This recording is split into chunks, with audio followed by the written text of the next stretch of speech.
আসসালামু আলাইকুম রহমতুল্লাহ। আশা করি সবাই ভালো আছেন, আমিও ভালো আছি। আজকে আপনাদের সামনে একটা ভিডিও নিয়ে আসছি, যেটা হচ্ছে আমার এই গরুটা বিক্রি করে দিয়েছি। গরুটা আজ নিতে আসছে, এখন গোয়াল থেকে তাদের বের করে দেব, সে উপলক্ষে ভিডিও করলাম, আপনাদের সাথে আলোচনা করবো A to Z। আজকে আমার জীবনের একটা খুবই কঠিন দিন। আমার ফার্মের সবচেয়ে বড় গরুটাকে আজ বিক্রি করে দিলাম।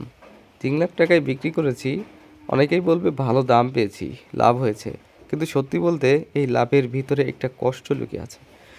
এই গরুটাকে আমি ছোটবেলা থেকে নিজের হাতে বড় করেছি। যখন ছোট ছিল তখন থেকেই কত যত্ন, কত কষ্ট, সময় মতো খাবার, ওষুধ, যত্ন সব কিছু নিজের হাতে করেছি। প্রতিদিন সকালে উঠে প্রথমেই ওর কাছে যেতাম, ওকে না দেখলে যেন দিনটাই শুরু হতো না। আর সেই গরুটাকেই অন্য কারো হাতে তুলে দিতে হলো। যখন লোকজন আসলো নিতে, আমি চুপচাপ দাঁড়িয়েছিলাম। ভেতরে ভেতরে মনটা ভেঙে যাচ্ছিল।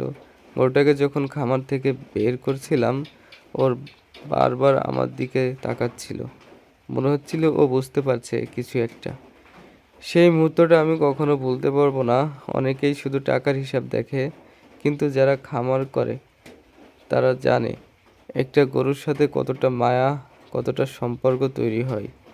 এই গরুটা শুধু একটা পশু ছিল না, এটা ছিল আমার পরিশ্রম, আমার সময়, আমার স্বপ্নের একটা অংশ। জীবন তো থেমে থাকে না, এগিয়ে যেতে হলে অনেক সময় নিজের মনের বিরুদ্ধে সিদ্ধান্ত নিতে হয়।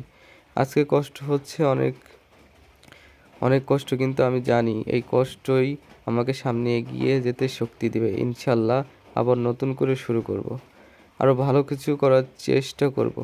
সবাই আমার জন্য দোয়া করবেন, আল্লাহ যেন আমার এই কষ্টকে কবুল করেন আর সামনে ভালো কিছু দেন। আলহামদুলিল্লাহ সব কিছুর জন্য। যাই হোক, সবাই আমার সাথে থাকবেন, আমার পেজটাকে ফলো দেবেন, শেয়ার করবেন এবং দোয়া করবেন আমি যেন ভবিষ্যতে বড় একটা ফার্মের মালিক হতে পারি। সবারই তো স্বপ্ন থাকে বিভিন্ন রকম, আর আমার স্বপ্ন হচ্ছে একটা গরুর ফার্ম করা, যেখানে অনেক গরু থাকবে।